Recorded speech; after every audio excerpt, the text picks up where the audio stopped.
Top quality और consistent performance के लिए सिर्फ सिल्वर पंप्स। टॉप क्वालिटी और कंसिस्टेंट परफॉर्मेंस के लिए सिर्फ सिल्वर पंप्स, नाम याद रखना। आज जळगाव जिल्ह्यातील लोकशाही मार्गाने काम करणाऱ्या, लोकशाही संविधानावरती विश्वास ठेवणाऱ्या, छत्रपती शिवाजी महाराज, फुले शाहू आंबेडकर, अण्णाभाऊ साठेंच्या विचारांना चालणाऱ्या जनसंघटनांनी आंदोलन केलेलं आहे।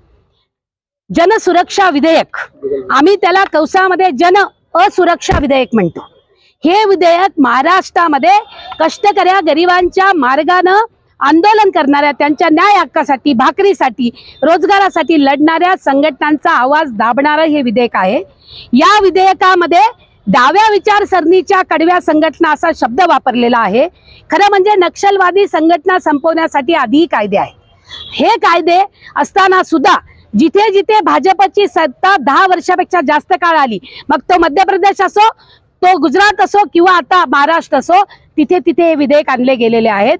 हे विधेयक महाराष्ट्रामधल्या जनचळवळीमधल्या लोकशाही पुरोगामी नेत्यांना जेलमध्ये टाकण्याचं षडयंत्र आहे। आणि म्हणून हे सरकार, विशेषतः देवेंद्र फडणवीसांचं सरकार, या देशामध्ये लोकशाही संपवत आहे। महाराष्ट्रामध्ये फुले शाहू आंबेडकरांच्या विचाराला हरताळ फासत आहे आणि म्हणून आम्ही हे आंदोलन करतो आहोत। संभाजी ब्रिगेडचे अध्यक्ष प्रवीण दादा गायकवाड यांच्यावरती जो हल्ला झालेला आहे तो सरकार पुरस्कृत आणि भाजपा पुरस्कृत हल्ला आहे।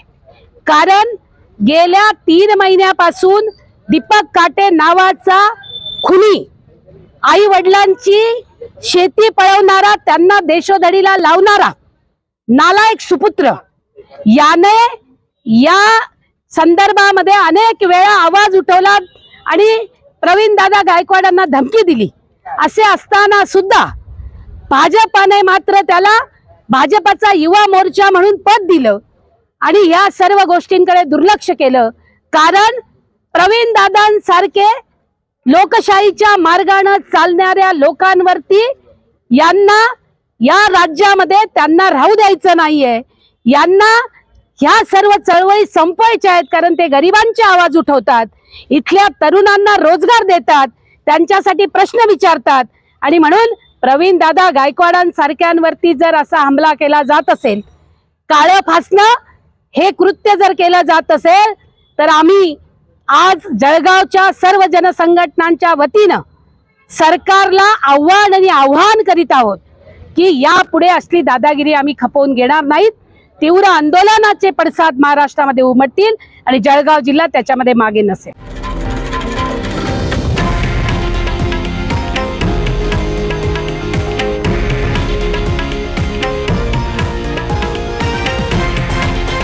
हे आहे देशातील नंबर 1 न्यूज नेटवर्क आणि आपण पाहत आहात TV9 मराठी, एकमेव।